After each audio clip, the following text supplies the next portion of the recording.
우리 지역의 이슈를 살펴보는 헬로 이슈 토크입니다. 코로나19 장기화로 전 세계적으로 많은 어려움을 겪고 있죠. 코로나19가 종식되기 위해서는 한 명 한 명의 마음가짐이 중요할 텐데요. 어떤 자세로 대해야 할지 초당대학교 교양학부 정행준 교수와 얘기를 나눠보겠습니다. 안녕하십니까? 네, 안녕하십니까? 요즘에 코로나19 때문에 전 세계적으로 많은 어려움을 겪고 있습니다. 일단은 코로나19가 우리 삶에 미치는 영향, 의미에 대해서 말씀을 들어보겠습니다.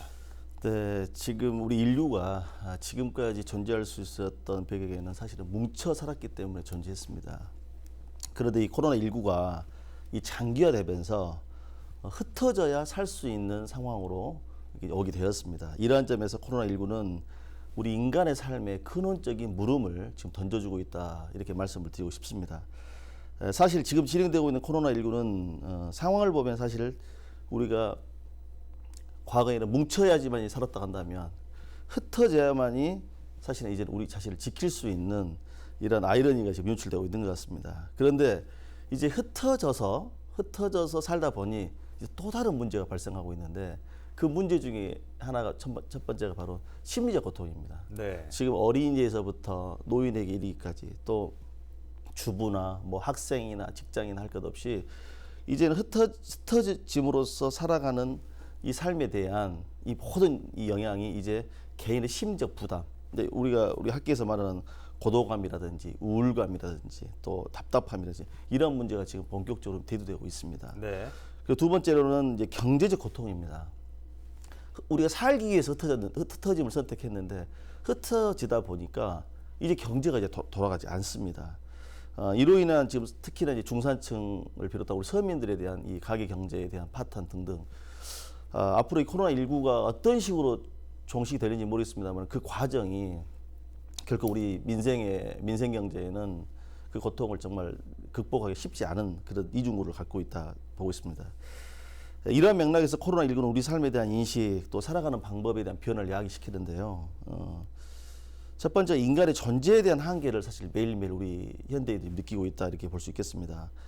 자연 앞에서 우리 인간이 얼마나 사실 겸손해야 되는지, 이 코로나19가 아니더라도 최근에 발생했던 태풍이라든지 또 우리 홍수라든 사건을 통해서 경험했습니다만은, 과연 우리 인간이라는 존재가 이 지구라는 공동체의 어떤 주도권을 딱 장악해서 지금까지 왔는데, 과연 우리 인간들이 주도권을 잡고 살았던 이 자연 세계가 이제는 다른 영역에서 이제 반응을 하고 있지 않는가. 그게 바로 최근에 이루어지고 있는 자연재해, 뭐 지진, 해일, 또 최근에 들어서 코로나19 이런 상황이 아닌가 싶습니다.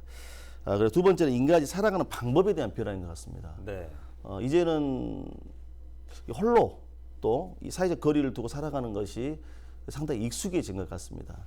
그러다 보니까 이제는 이 코로나19는 언젠가는 반드시 극복될 수 있겠습니다만은, 우리가 그토록 바라는 코로나19 이전과 같은 상황이 과연 다시 올까 하는 의구심이 듭니다. 그러나 인간은 또 적응하는 동물이기 때문에요. 지금도 이 상황에 맞춰 적응하고 있는데, 사실은 이 재택 수업이라든지 뭐 재택 강의라든지 뭐 이런 용어들이 사실은 이제는 일상화됐다는 측면에서 우리 인간이 살아가는 삶의 근본적 방법의 변화가 이제 본격적으로 야기됐다. 특히나 4차 산업혁명 관련해서 AI 기반의 이런 상황들이 계속해서 진화되고 있는 상황 속에서 언컨택트라 가졌으면 언택트라고 하는, 네. 만나지 않고 살아가는 이러한 측면이 그렇지 않아도 시대의 흐름이 왔는데, 이제는 이러한 부분들, 제가 방금 말씀드렸던 이제 비대면에 관한 이러한 영역들, 또 이런 부분들이 우리 인간의 삶에 있어서 너무 자연스럽게 내면화되고 있다, 이렇게 말씀을 드릴 수 있겠습니다. 네, 코로나19가 우리 생활에 미치는 영향과 변화에 대해서 말씀을 해주셨는데요. 지난달 중순 이후였죠. 이제 서울을 중심으로 코로나19가 재확산이 됐는데, 교수님께서도 보시면서 좀 안타까우셨을 것 같습니다. 네, 뭐 저도 대한민국 국민으로서 헌법에 보장된 집회 결사의 자유는 존중받아야 되고, 또 우리 자유민주주의를 수호하는 민주주의 체제 하에서 개인의 자유, 즉 의사 표현의 자유를 막아서는 안 된다고 저는 생각합니다. 네. 그러나 이러한 민주주의를 우리가 왜 지켜야 하고 성장 발전시켜야 하는 근본적 이유에 대한 물음으로 우리가 이 부분을 좀 설명할 필요가 있을 것 같습니다. 사실 민주주의라는 것은 인간의 존엄성을 보장받고 이 자유와 평등을 실현한다는 것인데요.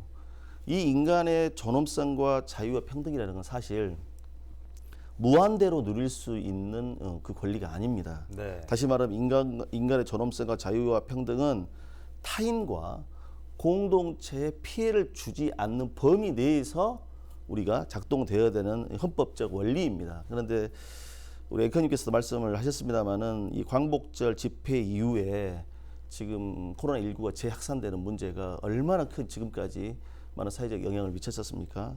그런 측면에서 보았을 때 이 부분 좀 민감한 부분이긴 합니다만은 민주주의가 가지고 있는 핵심 가치는 방금 말씀드렸던 것처럼 인간의 존엄성과 자유와 평등 등등을 포함한 우리 의사표현의 자유입니다. 저는 지금 광화문 집회 이후에도 계속해서 그 부분이 논란되고 있는데 오히려 그분들의 어떤 자유의 표현, 의사 표현을 존중받기 위해서라도 지금 정부에서 하고 있는 방역 지침에 적극 수용을 해야 된다고 봅니다. 네. 즉 우리가 인간이 살아있을 때, 우리 공동체가 유지했을 때 우리의 자유도 표현도 할 수 있는 것이지 이 부분은 사실 어떤 정치, 경제, 사회, 문화 이런 이념, 이런 차원보다 훨씬 더 상위의 개념인 우리 인간의 생존의 문제이고 공동체의 번영에 관한 문제입니다. 따라서 이러한 부분들이 사실은 그렇게 썩 그 바람직한 모습은 아니었던 것 같은 생각이 듭니다. 그리고 제가 이제 광복절 관련 이제 집회 이후에 나타난 현상들을 저도 쭉 이렇게 한번 모니터링 해보면서 코로나19 상황이 사실은 개인의 삶의 제약과 더불어서 방금도 잠시 언급했습니다만 정치, 경제, 사회, 문화 등 다양한 영역에서 사실 가치 충돌이 지금 일어나고 있습니다. 그러다 보니까 우리가 분명히 이런 상황에서 인식해야 될 것은 개인이든 사회든 국가든 우리 개인의 생존, 즉 국민의 재산과 국민의 생명을 지키는 이상의 가치는 없다는 겁니다. 그래서 그런 측면에서 좀 아쉬움이 있고 지금 사실은 코로나19를 우리 많은 학자들은 전쟁이라는 표현을 하고 있습니다. 제가 또 이제 제가 뭐 시간이 더 되면 말씀을 드리겠습니다만은 우리가 인류 근현대사 중에서 1차 세계대전, 2차 세계대전 있었습니까? 지금 사실 코로나19는 제3차 세계대전과 같은 상황입니다. 1차 세계대전과 2차 세계대전은 인간과 인간 간의 충돌이고 국가와 국가 간의 충돌이었단다면 지금 이 코로나19가 장기화되면서 이것은 이 전 세계에 있는 모든 국가가 코로나19와 지금 대치 중에 있는 상황입니다. 네. 이런 상황 속에서 우리가 과연 어찌 보면 북한 핵보다도 더 위협적인 존재가 코로나19로 지금 비춰지고 있는 상황 속에서 개인의 어떤 신념이나 개인의 어떤 자유의지나 이런 부분들은 지금 상황에서는 일정 부분 좀 제한이 필요하다고 말씀드릴 수 있겠습니다. 우리가 뭐 전쟁통에 지금 전쟁과도 같은 상황이라고 봅니다. 그래서 그런 측면에서 조금 좀 성숙한 좀 시민의식이 좀 필요하지 않겠나 싶습니다. 그리고 작금의 코로나19 상황들을 저도 이제 쭉 모니터링 해보면서 과연 이 부분을 우리가 이제 어떻게 이제 극복해 나가야 될까? 또 지금 현재 계속해서 이 문제로 너무나 야기되고 있는 정치적 어떤 담론, 이해 갈등 등 이런 부분들을 과연 우리 사회가 어떻게 극복해 나갈 것인가 안타까움이 참 많이 있습니다. 네. 근데 결론은 그렇습니다. 결론은 지금은 믿을 것은 정부밖에 없습니다. 정부의 방역 지침을 따르는 것이 애국이고 정부의 방역 지침을 준용하는 것 이것만이 우리 모두가 살 길이다. 저는 이렇게 말씀을 드리고 싶습니다. 근데 요즘에도 이제 물론 많은 분들이 이런 수칙을 잘 지키고 계시지만 몇몇 분들이 설마 뭐 내가 걸리겠어, 뭐 나 하나쯤이야 이런 생각을 하시면서 뭐 카페라든가 음식점이라든가 이런 공공장소에 많이 몰려 있는 모습을 볼 때가 있거든요. 네. 그러면 조금 불안감이 생기기도 하는데 이런 모습은 어떻게 보시나요? 사실은 이 코로나19가 장기화되면서요. 사실 개인의 생활과 이 사회생활의 어떤 그 제약에 따라서 다양한 심리적인 문제가 지금 발생되고 있습니다. 코로나19 사건이 사실은 종식되지 않으면 사실은 이 코로나19 이전의 모습으로 우리가 다시 되돌아오기는 쉽지 않을 듯해요. 그러다 보니까 이제 우리 거듭 말씀드렸다시피 뭉쳐야 살았던 삶의 방식 가운데 흩어져야 살 수 있었는데 흩어지다 보니 개인이 외롭고 고독하고 무언가 이런 자유를 갈망하는 모습이 이제 우리 앵커님께서 말씀하시는 이런 일탈 행위로 좀 나타나 보인 것 같습니다. 그래서 저는 이제 이 지점에서 이런 말씀을 드리고 싶어요. 나 하나쯤이야 괜찮겠지가 아니라 정말 나 하나쯤이야 괜찮지 않다는 것을 말씀드릴 수 있겠습니다. 네. 말씀드리고 싶습니다. 그리고 지금 우리가 필요한 것은 사실은 거듭 말씀드리지만은 정부의 방역 관리에 잘 따르는 것입니다. 그럼 정부의 방역에 잘 따르는 것은 무엇이냐? 딱 두 가지입니다. 하라는 것은 어떻게 하면 좋을까요? 하면 됩니다. 네. 그리고 하지 말라는 것은 안 하면 됩니다. 쉽네요. 그렇죠. 네. 모든 지금 코로나19의 모든 문제의 담론을 제가 아주 쉽게 말씀드리면 하라는 것을 하지 않고 하지 말라는 것을 하기 때문에 발생된 다 문제들입니다. 저는 학자로서 그런 생각을 많이 가져요. 지금 우리가 IT가 발달하면서 지식과 정보가 이제 공유가 되고 얼마나 많은 지금 이제 우리가 초연결 사회를 살고 있잖아요. 오히려 지금의 이 시대는 지식이 부족해서가 아니라 오히려 상식이 부족해서 우리 공동체를 위협하고 있다고 봅니다. 지금 우리가 지식이 없어가지고 코로나19가 확산된 겁니까? 아닙니다. 방역 수칙이나 지금 우리 의료진들의 어떤 그 노고들 보면 정말 눈물겹습니다. 지금은 저와 같은 교수부터가 반성을 해야 되는 주체입니다. 무엇보다도 사회에서 노블리스 오빌리주를 실천해야 될 저 같은 사람부터가 반성과 성찰을 해야 되는데 거듭 말씀드리지만은 하라는 것은 반드시 하고 하지 말라고 하는 것은 안 하는 것이 지금 우리 국민 모두가 해야 될 일이다라고 생각하고요. 지금 이 상황에서 보면은 정부의 방역 수칙 여기서 한 번 더 언급을 드리겠습니다. 하라는 네. 것은 마스크 착용하고 손 잘 씻고 개인 위생 수칙을 잘 지켜달라는 거 아니겠습니까? 그리고 하지 말라는 것은 제발 좀 다중시설을 이용을 자제해달라. 그리고 사회적 거리를 잘 유지해주라. 이것밖에 없습니다. 사실은. 우리가 코로나 예방 백신, 즉 코로나 치료제가 없는 상황에서 이것만큼 더 이상 할 수 있는 일이 없다고 봅니다. 따라서 이제는 이러한 코로나 방역 수칙을 잘 우리가 유지하고 또 방역 수칙을 잘 따르는 것이 지금 현재 대한민국에서 할 수 있는 대한민국 국민이라면 최고의 애국이고 그리고 더 나아가서 동시에 세계 시민으로서 최고의 시민의식을 가진 자의 행동이라고 저는 말씀을 드리고 싶습니다. 네.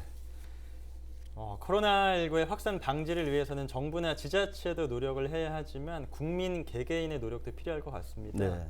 방금 말씀하신 대로 정말 하라는 건 하고 하지 네. 말라는 건 하지 않는 그런 뭐 의지 플러스해서 국민의 적극적인 실천 의지가 필요할 것 같은데요. 네. 이 부분은 어떻게 보십니까? 예, 코로나19가 사실은 우리만의 문제가 아니라 우리 앵커님도 아시겠습니다만 지역과 사회 또 국가와 더 나아가 우리 전 세계적인 문제가 돼버렸습니다. 네. 이것은 정말 하루하루를 살아가면서 우리가 영화 속에서나 봤다 또 내지는 소설 속에서나 봤던 상황들 실제 우리가 지금 경험하고 있고 더 중요한 것이 이게 끝나지 않았다는데 굉장히 큰 우려가 있습니다. 따라서 무엇보다도 우리 지금 정부와 지방자치단체를 비롯해서 정말 많은 노력들을 해주고 있습니다. 이러한 측면에서 우리 시민들이 우리 건강한 각성된 개인, 즉 각성된 시민이 모여 사는 공동체를 만들어가기 위한 노력이 가장 필요한 시점이 지금이라고 생각합니다. 거듭 말씀드렸다시피 나 하나쯤이야가 아니라 나 하나 때문에 너무나 많은 피해를 볼 수도 있고 나로 인해서 많은 사람들이 고통을 받을 수 있다는 점을 우리가 분명히 인지해서 우리 무엇보다 우리 지역 주민들이 정말 정부와 또 지방자치단체에 적극 협력해서 이 코로나19를 정말 슬기롭게 우리가 해결해 나가는데 정말 많은 노력을 해야 된다고 생각합니다. 저는 코로나19라는 것을 좀 경험해 보면서요, 참 우리 인간의 산다는 게 무엇인가라는 생각이 자꾸 이렇게 들게 됩니다. 우리 인간이 인류가 지금까지 살아오면서 성장주의, 1등, 빠르게, 더 빠르게 이렇게 살아왔습니다. 과연 이게 삶의 방식이 맞는 것인가에 대한 의문이고 인간의 삶을 보다 윤택하고 보다 행복으로 가기 위해서 너무나 많은 자연을 파괴했고 또 어찌 보면 많은 우리 뭐 동물 복제라든 등등을 또한 반 좀 그 인권 또 내지는 반 우리 요즘 말하는 동물 복지라는 측면에서 네. 보더라도 그런 모든 영향들이 결과적으로 지금 현재 이 코로나19 안에 담겨진 담론이라고 저는 생각이 되어집니다. 이러한 측면에서 저는 그 인디언들이 미국의 인디언들이 이런 습성을 갖고 있답니다. 미국의 인디언들이 이렇게 말을 타고 쭉 달리는데 달리다가 갑자기 멈춘다 하더라고요. 멈추는 이유가 딱 그 뒤를 돌아보면서 내 영혼이 잘 따라오고 있는지를 확인한다고 합니다. 이 말은 무슨 말인가 하니 우리 역사를 배우는 겁니다. 그렇거든요. 우리가 멈춰서 뒤를 돌아보지 않으면 내가 어떻게 왔는지를 확인할 방법이 없습니다. 즉 뒤를 돌아보지 않는다는 것은 내가 앞으로 나가야 할 방향을 좌표를 설정하지 못한다는 겁니다. 네. 이왕 지사 이렇게 된 거 우리 코로나19라는 기점을 통해서 저 같은 대학에 있는 교수잖아, 우리 방송국에 계시는 우리 앵커님이나 모든 어린이집부터 노인까지 우리 삶에 있어서 코로나19가 과연 내 삶에 어떤 의미로 다가오는지 한번 우리의 과거를 또 현재를 한번 더 되돌아보는 이런 것을 통해서 우리 사회가 과연 앞으로 나아갈 방향, 포스트 코로나를 어떻게 우리가 준비해 나가고 우리 개인의 삶과 또 우리가 더불어 함께 살아가는 공동체 질서를 어떻게 유지하고 또 협력해서 성장 발전의 역사로 계속해서 이끌어 나가야 되는지에 대한 그러한 고찰이 또 성찰이 어느 때보다 필요하다고 생각되어집니다. 네. 정부나 지자체가 정말 코로나19를 확산을 막기 위해서 네. 많은 노력을 하고 있는데요. 교수님께서 보시기에 이런 점은 조금 더 보완됐으면 좋겠다, 아니면은 뭐 이런 점이 좀 더 필요할 것 같다, 이런 게 있을까요? 네. 코로나19는 사실 무엇보다 우리 지역과 또 우리 지역민들이 가장 많은 고통을 받고 있습니다. 그러나 우리가 아무리 강조해도 지나치지 않는 것이 이런 어떤 위기적 상황 속에서는 믿을 수 있는 대상은 공직자밖에 없다는 사실입니다. 따라서 우리 공직자들은 정말 많은 노력들을 지금 해오고 계시는데 거듭 말씀드리지만 최근에 여러 언론을 통해서도 보도됐습니다만은 일부 일탈된 공직자들이 거듭 말씀드리지만 타의 모범을 보여야 할 공직자들이 그렇게 보이지 않음으로써 많은 국민들에게 소위 말해 설선수범이 되지 않는 사례가 너무 많은 것 같습니다. 따라서 이 부분에서만큼은 대통령을 포함한 지방자치단체장 모든 유정자들이 특히 언행에 굉장히 조심을 해야 된다고 생각합니다. 네. 이런 상황 속에서 어떤 특권 의식을 발휘해서도 안 되고 또 특히나 지방자치단체장들의 경우에는 최근에 이 코로나19의 어떤 사회적 거리두기와 좀 사회적 거리두기가 무색해지는 어떤 뭐 행사 참여라든지 행동들이요. 예, 네. 또 뭐 과도하게 또 지역의 주민과 밀접해서 또 이런 부분들은 조금 지양해야 되지 않겠나 싶습니다. 다시 말씀드리지만 우리 국민은 정부 또 공직자를 믿고 신뢰할 수밖에 없다는 겁니다. 그러나 그 전제가 거듭 말씀드린 국가와 다시 말해 정부와 우리 공직자가 바로 섰을 때 우리 국민이 거기에 준용할 수 있다는 겁니다. 따라서 무엇보다도 지방자치단체장을 비롯한 여러 공직자들 다 정말 열심히 하고 계시지만은 이럴 때일수록 공직자로서의 어떤 처신 또 정책을 집행해 나갈 때 사회적 거리두기 이런 영역들을 잘 판단해서 정책을 집행해 나가는 지혜로운 행정 집행이 필요하다 저는 생각합니다. 네, 국민들이 정부를 잘 따르고 믿고 해야 한다고 말씀하셨고요. 그 외에 또 국민들이 앞으로 가져야 할 자세 혹은 뭐 나아가야 할 방향 어떤 게 있을까요? 저는 이제 얼마 후면 우리 추석이 금방 다가오잖아요. 네. 우리 민족의 대명절이 추석이 사실은 우리 지금 잘 아시다시피 정은경 우리 질병관리 본부장께서도 말씀하시지만 굉장히 우려되는 상황입니다. 지금은 가족 간의 정, 가족 간의 우애, 가족의 사랑을 위해서라도 거리를 두고 또 수도권에서 지방으로 또 지방에서 서울로 올라가는 이러한 부분들을 조금 우리 시민들이 좀 절제 내지는 자제할 필요가 있다. 그렇게 말씀을 드리고 싶네요. 예, 알겠습니다. 제가 뭐 신문 기사 제목을 하나 보니까 부모님께서 먼저 오지 말라고 말씀해 주세요, 이런 기사 제목이 있더라고요. 네. 그래서 정말로 이번에는 물론 가족 간의 정도 중요하겠지만 코로나19 확산 방지를 위해서 모두가 노력하는 그런 명절이 됐으면 하는 바람입니다. 네. 오늘 코로나19에 대응해야 할 국민들의 자세에 대해서 초당대학교 교양학부 정행준 교수와 얘기를 나눠봤습니다. 오늘 말씀 잘 들었습니다. 네. 코로나19 확산 방지를 위한 국민들 자세가 정말 중요한 시점인데요. 불편하고 답답하더라도 거리두기와 마스크 착용, 이동 자제 이런 수칙을 철저히 준수해서 하루빨리 일상으로 돌아갈 수 있길 바라면서 오늘 순서 마치겠습니다. 헬로 이슈 토크 여기까지입니다.